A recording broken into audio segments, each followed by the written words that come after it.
Hai, di video kali ini aku mau ngomongin soal bank. Bukan bank yang ini, tapi bank tempat biasa kita menabung. Tempat menabung.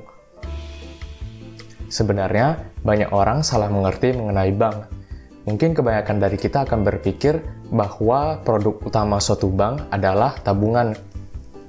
Ya, hal ini wajar karena sejak kecil kita sudah ditekankan untuk menabung di bank. Yuk kita cari tahu soal cara kerja bank, sehingga kita bisa lebih mengenal tempat kita menyimpan tabungannya kita. Secara sederhana, bank itu menyalurkan uang dari pihak-pihak yang kelebihan dana, atau bahasa kerennya adalah surplus unit, ke orang-orang yang membutuhkan dana, atau orang-orang yang kekurangan dana.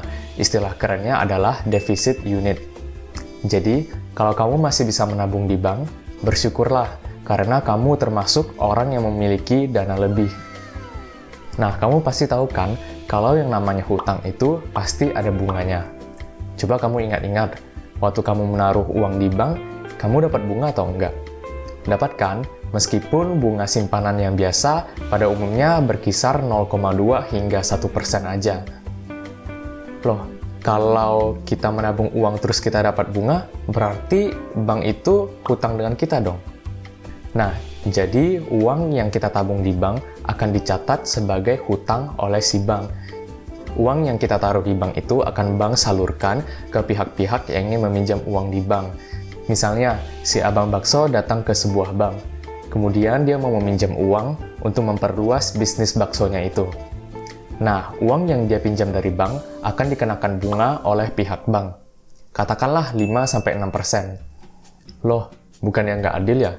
Bank menerima bunga 6%, sementara bunga yang ia berikan ke kita hanya 0,2 atau paling besar ya 1%.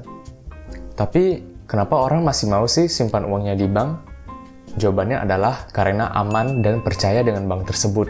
Kita menyimpan uang kita pada tempat yang lebih rendah resiko, atau yang kita percaya kalau uang kita itu nggak akan hilang, makanya orang lebih memilih bank. Ada istilah high risk, high return, low risk, low return. Artinya, lebih rendah resikonya, maka yang kita dapatkan akan lebih sedikit. Contohnya adalah ketika menabung uang di bank. Resikonya lebih rendah, kita merasa uang kita lebih aman, tetapi imbasnya bunga yang kita terima pun kecil.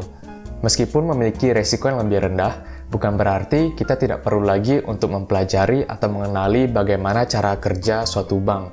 Justru, ketika kita tidak mengenali sesuatu secara benar, hal ini akan menjadikan high risk but low return.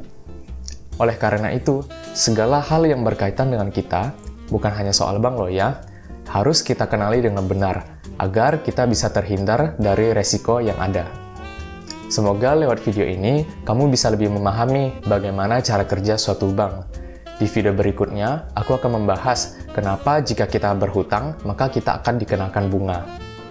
Kalau kamu suka dengan video seperti ini, support aku ya dengan cara subscribe, dan jangan lupa bagikan ilmu yang sudah kamu dapat ke teman-temanmu yang lain. See you!